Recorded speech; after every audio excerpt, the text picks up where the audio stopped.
Okay, it looks like we are live indeed. Okay.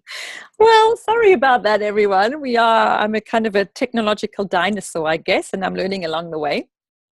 But welcome, everybody, to this week's Facebook Live. I'm Kirstin Nussgruber from Kirstin'sCancerCare.com, and I am truly, truly honored today to have as my guest Dr. Christy Sutton. She is a chiropractic doctor, and she is also the author of a really, really great book, and I'm going to show it to you just now. It's called Genetic Testing: Defining Your Path to a Personalized Health Plan. Dr. Sutton is also the developer of the computer program called Genetic Detoxification. And why we're talking about genes and genetics today and what that has to do with skin cancer, you'll see a little bit further along as we start talking. But we'll explain that. I just want to give you a bit of an introduction about Dr. Sutton right now, so you know who you are dealing with here, actually. So in her book, she covers over 300 different genetic SNPs. Now, you may or may not have heard of that before, but we'll go into that. Okay, so those are particular mutations that can determine how susceptible we are to receiving certain illnesses, or to kind of falling prey to being diagnosed with certain illnesses when we think we're already living healthy lives. So Dr. Sutton includes in her book a very detailed, well-researched information on what our genes can do and how to monitor for health issues, because that's the proactive part that comes into it, right? When we know what we can do, when we know what we need to look out for, we can lead a preventive lifestyle that is tailored to us specifically. That's the key here, right? A very personalized approach to your health. And that, of course, includes diet, nutrition, lifestyle, right? So what we may want to know is how certain genes are linked to certain health issues that include cancers, but it also includes things like Alzheimer's, right? Vitamin and mineral deficiencies, cardiovascular health, even mental health, right? Her computer program, Genetic Detoxification, is designed to go along with this book, and I'm going to hold it up now so you can see it. There you go. This is a really, really great book that I have, and that I highly recommend you get if this is the path that you want to go into. And it uses the raw data that we get from one of the genetic tests called 23andMe. So I don't want to go into too more detail here, because I think Dr. Sutton can talk about that herself. What I do want to mention, and why this is of importance here, is Dr. Sutton has personal health struggles as well, that included Crohn's disease, which is a debilitating digestive autoimmune condition, skin cancer, and she's got other chronic health issues as well that she's learned how to manage with her lifestyle prevention. So she has an understanding and she has an empathy for all of us out there that are trying to manage our lives, right? When we either have been diagnosed with cancer, or we trying to live with a certain autoimmune condition that we can't really heal from, but we can just manage and try and alleviate the symptoms without having to rely too much maybe on prescription medication. So let me hand over to you, Dr. Sutton, and first of all, welcome to my tribe. I think as also a cancer survivor myself, and that includes skin cancer too, maybe kind of what we would like to hear is maybe a little personal story about your own health struggles and how that kind of led you onto the path that you are now, and then move on to talking a little bit about genes for maybe an audience that doesn't know really what that means yet. Would that sound okay? Yeah, great. Yeah, and thank you for having me. I'm a big fan of your book, Conquering Cancer. So thank you. So just a little bit about me. When I was 16, I was diagnosed with Crohn's and had part of my small intestine removed as a part of a surgery that diagnosed me.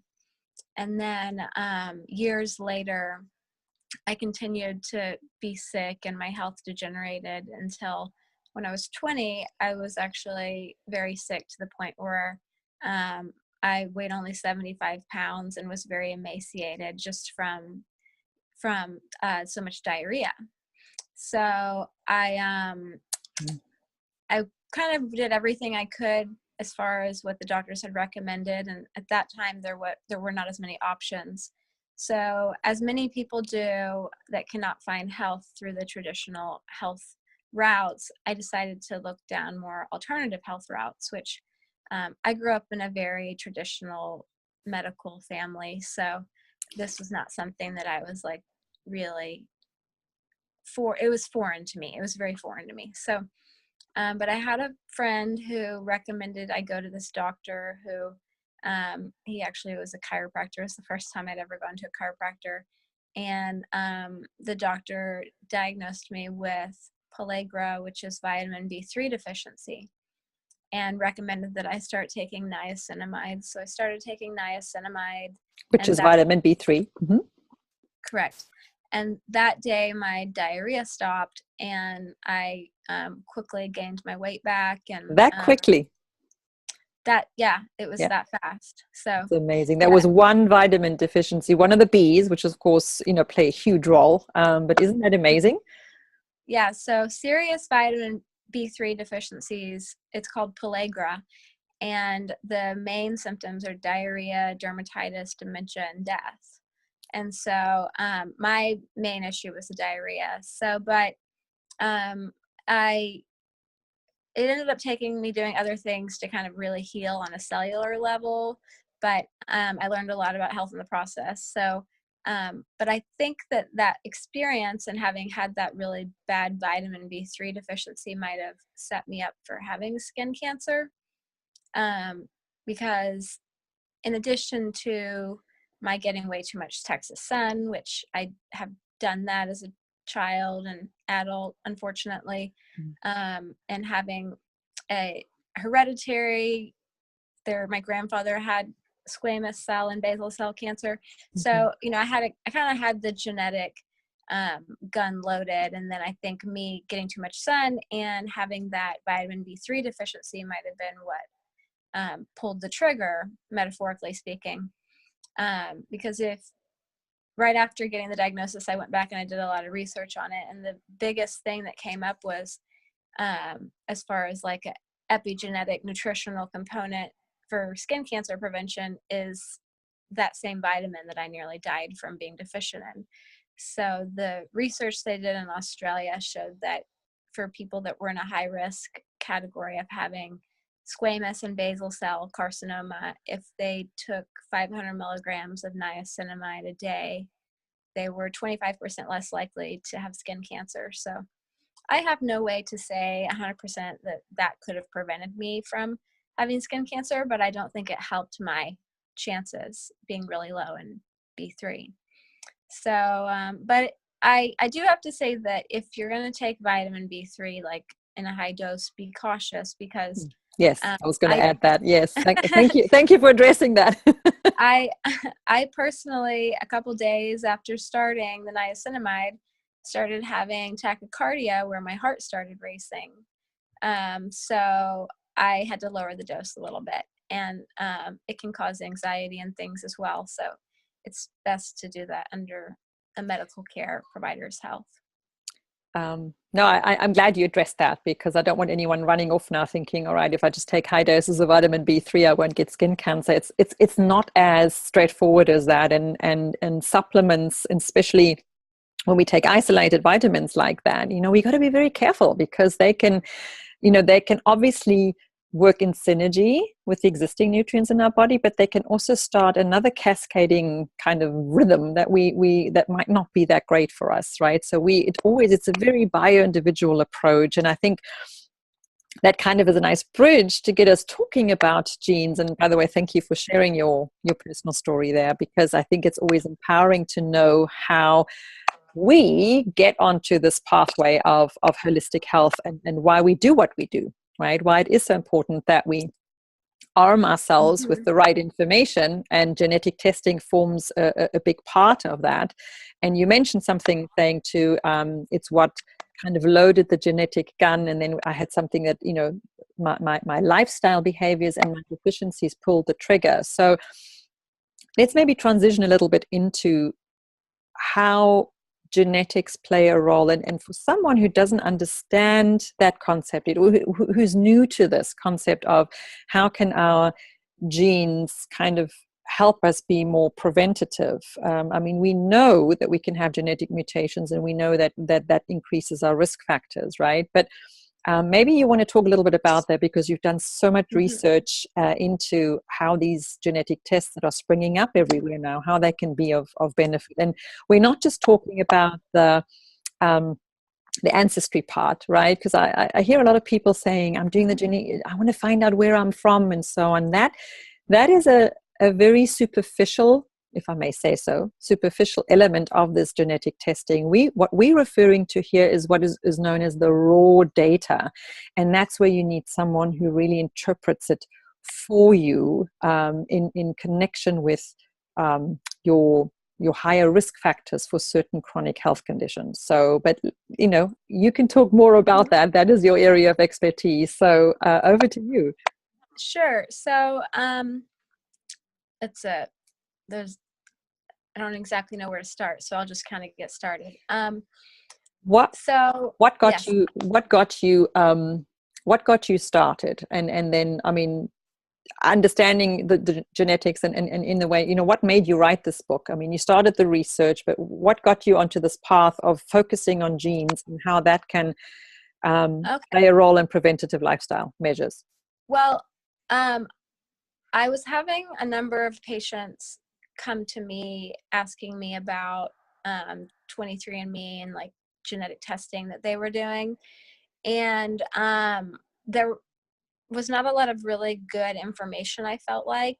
This was many years ago. And so I didn't really know how to answer them, but I knew that it was important. The genetic testing was important.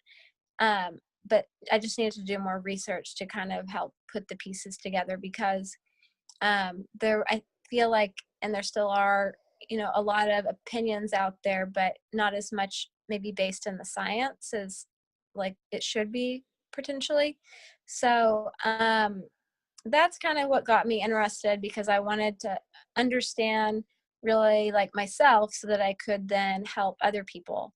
But as far as like using genetic testing, it's a valuable tool to help create a personalized plan. But I think that the more I learn about it, the more I see, and understanding that really only about 5 to 10% of cancers are really hereditary in nature, the more I think like what you're doing is extremely valuable with working on helping people make those day-to-day healthy choices of eating right, exercising, thinking clearly. These are so powerful. And yes, if you have a specific gene, then maybe there's like a specific solution that can be very powerful for you. But it's important not to lose sight of like the whole picture, which is your day-to-day choices. So, and really, I think the foundation of it is diet and lifestyle and exercise, and mentally not overstressing. So, but as far as genetic testing and skin cancer and cancer, there are specific genes that can increase one's risk for having cancer, and usually these genes have to do with either not being able to make enough antioxidants and have like the proper metabolic pathways to deal with tissue damage, or to not be able to repair DNA damage that occurs. So like, for example, the BRCA gene, that gene for breast cancer, it is associated, yes, that gene is associated with breast cancer, but it's also associated with melanoma. It's very common for people to get melanoma who have that gene. And that's not that well known at all. No. But like what that gene does, the BRCA gene does, is it repairs DNA damage, especially largely in the breast tissue, but really throughout the body too. And so if you have this inherited genetic type where you don't repair DNA damage as well, then you're going to have to protect yourself by other means to make sure you don't get as much DNA damage. So like the person who has this condition might have a lower threshold for the amount of DNA damage from the sun, and they might just need to be more careful about sun exposure. And they might also want to look at like their nutritional levels specifically to the BRCA gene, because and this is stuff I kind of talk about in the book, but the BRCA gene, the enzyme that the BRCA gene makes, it requires like zinc, and it requires, so if it doesn't have zinc, it doesn't work right? So Yeah. making sure that you're eating a diet that has plenty of zinc, or if necessary, maybe supplementing if necessary, but you know, underneath the guidance of a healthcare provider. So it ultimately comes down to preventing DNA damage by either being able to repair the damage or preventing it from lots of antioxidants, and or I think the protection, being able to protect yourself, whether it's not getting too much sun exposure or x-rays or whatever, it's all very important. So when I was younger, I also worked temporarily as a endoscopy technician, where I would help with ERCPs, underneath fluoroscopy, which basically it was like me and a couple nurses and a doctor in a room with a patient, and there was a ton of radiation coming out of this fluoroscopy tube so that they could guide the procedure through radiation. And so I look back and I think, you know, I knew that wasn't great at the time, but there's something about like your employer telling you it's okay and the doctor next to you doing it then telling you it's okay. But it's little things like that, you know, maybe genetically, if I knew then what I knew now, I would say, you know, I'm just not going to do that. So things like that. And I think you hit a very important point here. I think it's important to understand that we don't go beating ourselves up about the choices that we made in the past, although we might have put ourselves on a particular path that way, but it's never too late to change. It's never too late to initiate that gene repair or the ability for the body to heal itself. It is never too late to start that. And, you know, the obviously from a nutrition point of view, my background, you know, the whole emphasis on eating right and eating colorful, you know, getting all those antioxidants in so that we can fight the oxidative damage that has already occurred, and making sure we can digest it properly, right? So focusing on digestive health, you know, those from a prevention point of view, if we don't want to go down the path of let's figure out what genetic mutations I have, just starting there is already a starting point. And that Mm-hmm. Again, I try and take this area of preventative health, of recovery and healing, which can be so overwhelming and can kind of snowball in all these different directions. I want to try and always take chunks and make them manageable, chewable for my clients, just people that are following me, that are interested in what I do, but also for me, because that's the way how I make it work for me. I live in the same world, and I also get overwhelmed by, you know, all the different things I'm supposed to do or not do or take care of or, you know, be aware of. And so I always try and boil it down to the first steps that you take, right? Let's start somewhere, because that forms a particular foundation, which is going to really help, you know, improve where we kind of heading. And that's where my First Steps program comes in. That I always post a link in the Facebook Lives, and you know about that too. My online program, which is supposed to do that, exactly that. Take the first step, and what you can focus on, right? But getting back to you now, in terms of for yourself. All right, for your path forward, how do you make it work for you? I mean, you have the clinical knowledge, right? And especially with the genetic background, you as well as I do, we know what our genetic makeup is because we had ourselves tested, so we kind of know. How do we not get ourselves overwhelmed? Because I've had people say to me, I don't want to know. Once I do this genetics test and once I have this raw data interpreted by someone, I think like you, I think you yourself, you also offer interpretations of the 23andMe raw data, right? Mm-hmm. Yeah. How do we, you know, I don't want to know, and I'm afraid. I'm afraid it's going to give me information that I don't want to hear. Yeah. I mean, that's a valid point, and I understand that. I know personally, whenever I'm talking about this with somebody, um, I first of all ask them, is there anything you don't want to hear about? And if there's something they don't want to hear about, then we skip that part. And then, later, if they want to circle back around to it, we can. I've actually never had anybody tell me they didn't want to hear about something, not because they didn't want to hear about it, but they felt like it was a service to themselves to really have the information. The information was power.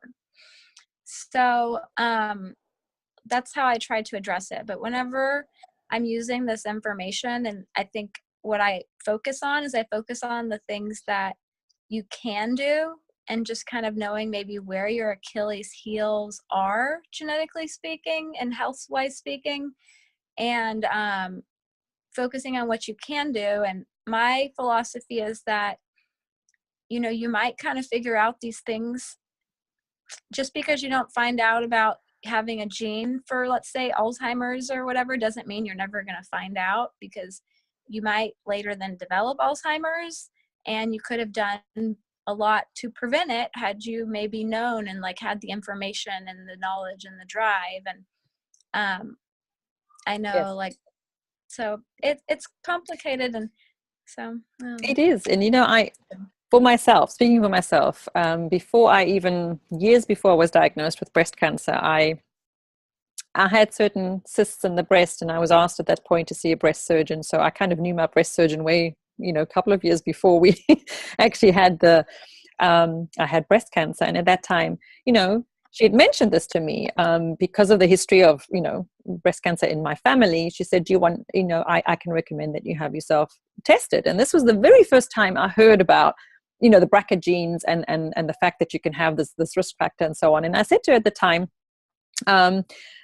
what am I going to do with that information? And I mean, she said, well, certain things, and from a surgeon's point of view, I mean, you can even have, you can have a mastectomy done kind of preventatively. I mean, that's kind of the most extreme decision you could take with that information. And I remember how I felt.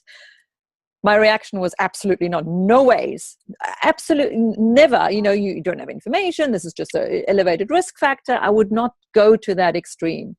That's where I came from. And, I've asked myself now, gone through those experiences, would I, if I had known then what I knew now, would I have reacted differently? And, you can't do that to yourself, all right, although it's probably natural to go that way, because you kind of take the information that you have at that point in time. Had I known maybe at that point, and by the way, I do not have the BRCA1 or BRCA2 genes. So that would have been negative for me, yet I still got breast cancer. And I kind of want to tell people that too. There are other factors at play besides just genetic mutations too. And, so kind of that's something that, is personalized for every one of us. And what we do have to realize is, again, there can be a couple of triggers out there in the environment, and it really is up to us to make sure that we, at least most of the time, we kind of really empower ourselves and make the healthier decisions. So to lead that back to skin cancer, because you have just been affected by it just very recently. For me, it's also been a few years back. How do you now, and we need to kind of wrap it up here, but so for the last kind of comment here, has that changed your relationship to being outside? Oh, yeah. Oh, yeah. I think it's worth mentioning that the mole that I had on my nose that I had removed had been, every single dermatologist had said it was completely normal. And I am very good about going to the dermatologist. I actually decided to have a mole on my cheek removed first, because I got a couple of second looks from dermatologists, and I have decided I just want to be really proactive about this. And while we were in there having this one removed, I decided, let's just get rid of this one on my nose, because I'm vain and I was cosmetically wanting it to go away, and I couldn't get a dermatologist to tell me to get rid of it.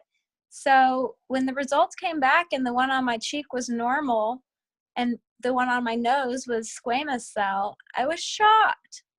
I think that when you haven't been diagnosed with cancer, there's always a part of you that kind of thinks like, that's not going to happen to me. Mm-hmm. It can, you always know it can, but I think you kind of secretly think like, that's not going to happen to me. Mm. And it's not until it happens that it's like, whoa, kind of, it's a very intense moment. And mine was just skin cancer, but it was still very intense. Mm. Oh, yeah. And it's completely surprising because everybody said it was a normal mole. And so that was unnerving, but because of the way we found out about it, I am much more vigilant about the sun, because I don't entirely trust that dermatologists are going to catch my skin cancers. There are some people that make skin cancers that look like normal moles, and I very well may be one of those people. And so I used to feel like the dermatologist was like going to be my barrier between me and skin cancer, because I went regularly and yeah, that was to protect me. And now I feel like that barrier was an illusion, and the thing that's going to protect me from skin cancer. Did you just hear my daughter yelling in the background? That's okay. She's going, Mom, get off, it's time to give me attention. It's fine, we do need to wrap up now anyway. But the thing that protects people from cancer is the daily choices they make. Like, I'm going to have to be careful about the sun. I'm going to have to make sure that I, am careful about my diet. I think I've eaten probably more vegetables since the diagnosis than I were before the that tends to happen. Yes. So yeah. Anyways, I don't want to bore you with the details, but I'm such a fan of you and your message, and I think that you have such a valuable service to offer people, and I'm so glad that you're. Well, thank you. And thank you for coming on as my guest and being open and vulnerable and just sharing your personal story that, we're human. I think that's the message that comes across strong and loud. We may be experts in our fields, but we're humans too. And we have the same kind of emotions and fears and doubts and worries that everyone else does. We just kind of have figured out how we kind of move across those, right? So, Dr. Sutton, where, if anyone is more interested in finding out about how you could possibly support them if they're interested in having their genetic reports read, how can they get hold of you? Where can they find you? Or if they actually want to see you locally for chiropractic care too, how can they find you? Right. So I practice in Dallas, Texas, and I have a website that has the genetic detoxification program, where they can get either the book, it's from Amazon, or the website geneticdetoxification.com. And the genetic report goes along with the book, and the genetic report goes over a lot of different information. And I can talk at great length individually with people if they so choose to. It's just they first need to have that report made, because it's hard for me to really be able to be as much value if they don't have that report, or a report similar to it. I need to have information. Of course. I need more information than just what they feel like, which is still important, but the more information you have, I think the smarter choices you can make. Yes, absolutely. And that's how we should see it, not as an overwhelm, but just as an empowerment to streamline where we need to be, a little bit more vigilant in our lives. So, well, thank you very much for coming on board. It was really a great pleasure to have you here. Thank you. And for the rest of you folks, so just stay tuned again in the comment section. You'll see the link to my First Steps program. I'm offering an amazing discount right now. It is 60% off. So this program is offered to you at $197 instead of $497. So take a look at it. More information in the link below. And once again, it's going to put you on the path that, as we talked about here, what can we do? Where can we start to just kind of be a little bit more mindful and more empowered with our healthcare? So thank you again. And now the technological challenge happens again. I need to figure out how to stop the streaming. So 1 second, while I try and see what I need to do. But